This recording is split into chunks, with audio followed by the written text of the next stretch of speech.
is each time the rent goes up. And often what you can afford isn't somewhere you want to live. But what if it doesn't have to be that way? Affordable housing, bill-free, and it's happening here in Australia. When you got that call, how did you feel? I don't think I could talk. Yeah.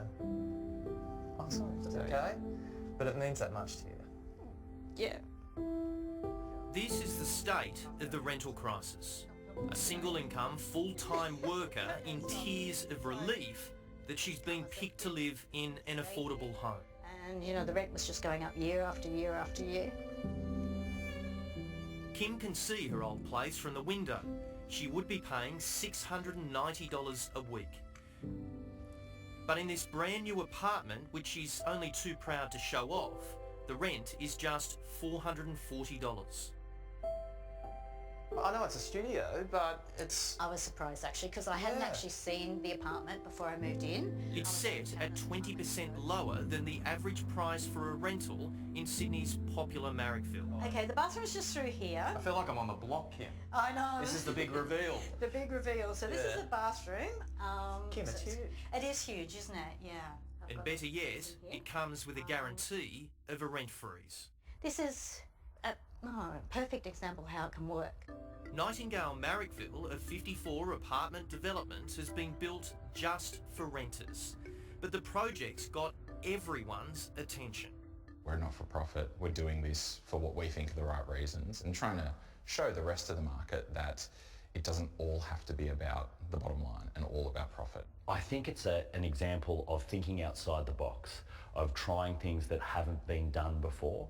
Dan Dwyer from Fresh Hope Communities leased the land from a church group determined to make sure it was put to good use. It funded the development and put a cap on greed. So it does generate a return. There is a financial return. But if you're looking at that as a private developer, it wouldn't be a feasible one. So it's in that sort of vicinity of 3%, 4%. Nightingale Housing proved the perfect partner. So Nightingale was born out of a group of architects based in Melbourne about a decade ago who were really frustrated at the development industry, the apartment industry, the investor stock that they were being forced and brought into to design and to sell. So the architects fight back. The architects fight back, yes. It's a good tagline. CEO Dan McKenna says Nightingale is now behind 17 not-for-profit projects in Melbourne. Those projects helped buyers get a foot in the door.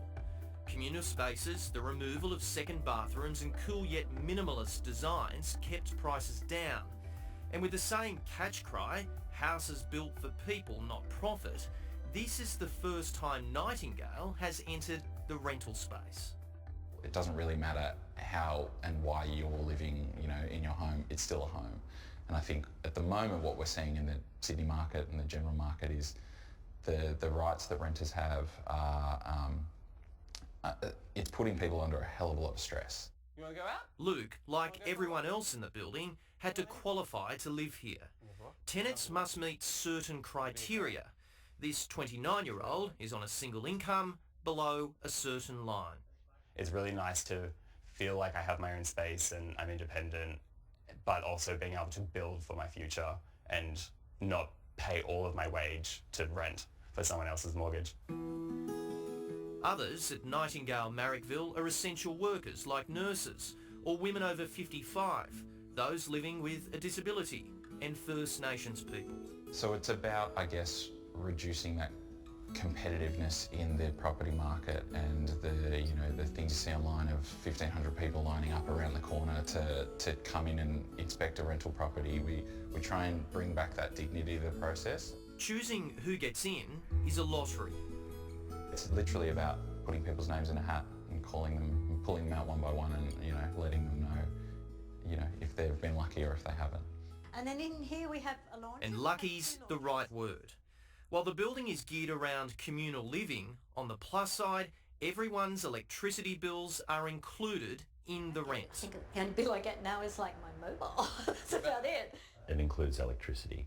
It includes a basic level of internet access. It includes your utilities such as water. It also includes access to the GoGet go get cars downstairs. So that's included in the rent. While there's no doubt the project's changing lives, it hasn't been easy.